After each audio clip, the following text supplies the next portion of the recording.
আমার যা আছে তাই দিয়ে আমার জীবন চলে যাবে। তুমি যাও কাজ করো। আমি কাজ করতে পারবো না, তুমি তো গরিব।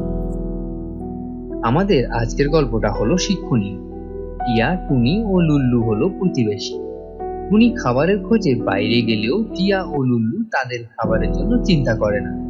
তাদের টাকা পয়সার অভাব নেই, বাপ দাদার সম্পত্তি থাকায় তা দিয়ে তাদের দিন চলে যায়। এদিকে টুনি আমার যা আছে তা দিয়ে অনেক দিন কেটে যাবে, কিন্তু তোমরা শুনে রাখো, বসে বসে খেলে রাজার সম্পদও শেষ হয়ে যায়। তাই বলি, চলো আমরা একসাথে জমিতে চাষ করি। আরে টুনি, তোমার এই কথা শুনতে আমার আর ভালো লাগে না। তোমার কাজ তুমি করো গিয়ে, আমাদের চিন্তা তোমার করতে হবে না। আমাদের যা আছে তা দিয়ে আমাদের অনেক দিন চলে যাবে। আরে টিয়ে ও লুল্লু, তোমাদের ভালোর জন্য বলি। কয়েকদিন পর বর্ষাকাল আসবে, তখন তোমরা চাইলেও কিছু চাষ করতে পারবে না। এভাবে প্রতিদিন টিয়া ও লুল্লুকে জমিতে তার সাথে কাজ করতে বলে। তারা একসাথে জমিতে কাজ করতে পারলে অনেক ফসল হবে, তা দিয়ে তাদের সবার খাবার হয়ে যাবে। কিন্তু আমাদের সমাজের কিছু মানুষের মতো টিয়া ও লুল্লু, তারা নিজে কিছু করবে না, বরং অন্যকেও উৎসাহিত করবে না। যাই যাই, জমিতে গিয়ে ফসল ফলানোর উপযোগী করি। এই বলে টুনি একাই বের হয় জমিতে কাজ করতে। রাস্তায় যেতে যেতে বুঝবে তারা, আজ আমার কথা শুনছে না। অনেক দিন পর তাদের টাকা শেষ হলে ঠিক আমার সাথে কাজে যাবে। টুনি জমিতে এসে তার লাঙল দিয়ে মাঠের এক কোণা থেকে চাষ করতে শুরু করে। টুনি একাই পুরো জমিতে কাজ করতে থাকে। মাঠের পাশ দিয়ে হরিণ যাচ্ছিল। হঠাৎ টুনির কাল থেকে হরিণ থেমে যায়। আরে টুনি ভাই, এই ভর দুপুরে চাষ করতেছ, আর তুমি একা একাই জমিতে কাজ করতেছ? আরে হরিণ ভাই, কি আর করব, চাষাবাদ না করলে কে খাওয়াবে আমাকে? তুমি আমাকে খাওয়াবে নাকি? আমার বিপদের সময় কি তুমি আমাকে সাহায্য করবে? আরে আরে মাথা গরম করো কেন টুনি ভাই? আমি তো তোমাকে খারাপ কিছু বলিনি। এদিকে আসো, একটু গাছের নিচে বসো। আসো, দুজনে কিছু কথা বলি, তারপর কাজ করি। এরপর টুনি হরিণের কথায় মাঠের কোণায় বসে দুজনে গল্প শুরু করে। আরে হরিণ ভাই, অলস মানুষ আমার পছন্দের না। শোনো, আজ তুমি একটা কাজ ফালায় রাখলে কালকের জন্য।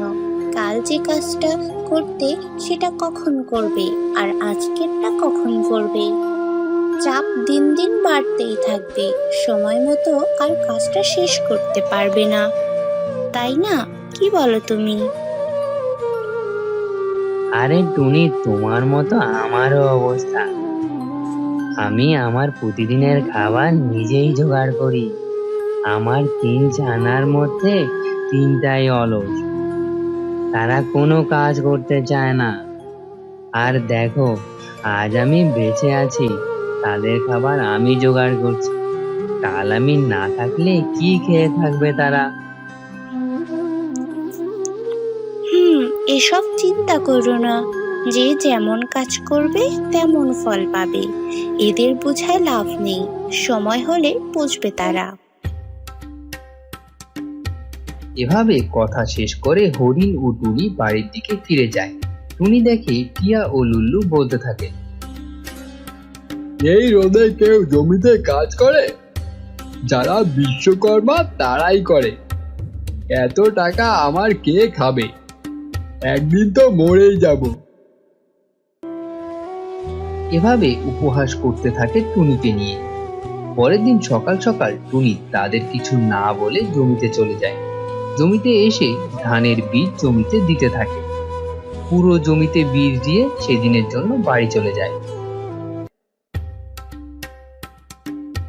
সেই রাতে বনের সবাই যখন ঘুমায় তখন কাক টিয়ার বাসায় ঢুকে টাকা পয়সা নেয় ও লুল্লুর বাড়ি থেকে তাদের টাকা পয়সা যা যা ছিল সব কিছু চুরি করে নিয়ে যায়। পরের দিন সকালে আমার সর্বনাশ হয়ে গেছে, রাতে আমার টাকা সোনা সবকিছু চুরি করে নিয়ে গেছে। কি বলো টিয়ে, কে এই কাজ করলো? এই বনে একজনই আছে এই কাজ করার মতো।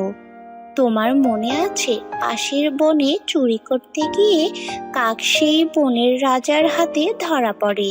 এটা কাকেরই কাজ হবে। এদিকে লুল্লু চুপচাপ বসে আছে, কোনো কথা নেই তার মুখে। লুল্লুর এই অবস্থা দেখে কি লুল্লু ভাই, কোনো কথা নেই? তোমারও কি সবকিছু কাক চুরি করে নিয়ে গেছে?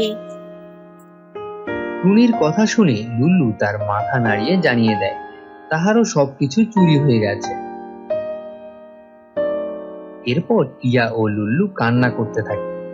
এদিকে টুনি তার জমিতে যায়, গিয়ে দেখে বীজ থেকে চারা গাছ হয়ে গেছে। টুনির মনে শান্তির বাতাস বয়ে যায় তার চারা গাছ দেখে। এভাবে অনেক দিন কেটে যায়। অনেক দিন হয়ে গেল, জমির ফসল কাটানোর সময় হয়েছে। এই দিয়ে চলো আমার সাথে জমিতে, ফসল তুলে বিক্রি করতে হবে। আমার সাথে চলো, জমিতে আমি তোমাকে ফসলের ভাগ দিব। আমার আজকে শরীর ভালো না, আজকে কোনো কাজ করতে পারবো না, তুমি যাও। টুনি এরপর লুল্লুর কাছে যায়, গিয়ে তাকেও একই কথা বলে, কিন্তু লুল্লু চুপচাপ বসে আছে। আমার আজকে কোনো কাজ করতে ইচ্ছে করছে না, আমি না হয় কাল থেকে তোমার সাথে জমিতে কাজে যাব, আজ তুমি একাই যাও। এরপর টুনি একাই জমির ফসল উঠানোর জন্য যায়। জমিতে গিয়ে দেখে সব ফসল তোলার উপযুক্ত হয়েছে।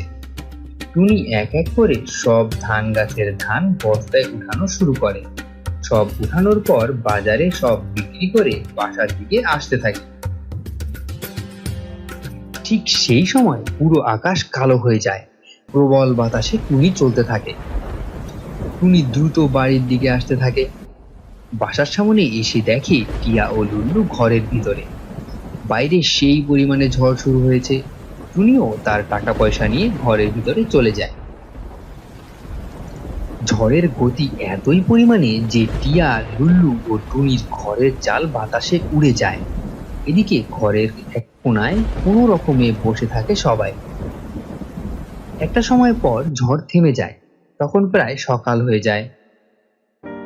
টুনি বোন, আমাদের তো সব শেষ হয়ে গেল। আমি তো কখনো ভাবিনি যে এমন হবে। টুনি, তুমি সঠিক ছিলে, আমাদের এখন না খেয়ে থাকতে হবে। টিয়া, আমরা টুনির কথাকে উপহাস করেছি, আমাদের উচিত ছিল টুনির সাথে জমিতে কাজ করা। আমাদের টাকা সব চোর নিয়ে গেল, এরপর ঝড়ে আমাদের ঘর ভেঙে গেল। আজ আমরা অসহায়, সব কিছু হারিয়ে ফেললাম। আজ আমরা গরিব হয়ে গেলাম, কি খাবো আর কিভাবে দিন কাটবে আমাদের? আজ চিন্তা করে কি হবে, এজন্য বলি সময়ের কাজ সময়ে করতে হয়। আজকে দেখি হবে, কাল থেকে আমরা জমিতে কাজ করব। সবাই একসাথে কাজ করলে দ্রুত কাজ শেষ হবে, আর ফসল না হওয়া পর্যন্ত আমি তোমাদের খাওয়াবো। এরপর টিয়া ও লুল্লু জমিতে কাজ করার জন্য রাজি হয়ে যায়। ছোট বন্ধুরা, তোমরাও তোমাদের কাজ ঠিক সময় করবে। পড়ার সময় পড়া, খেলার সময় খেলা, না হয় টিয়া ও লুল্লুর মতো তোমরাও বিপদে পড়বে। ভালো থেকো ছোট্ট বন্ধুরা।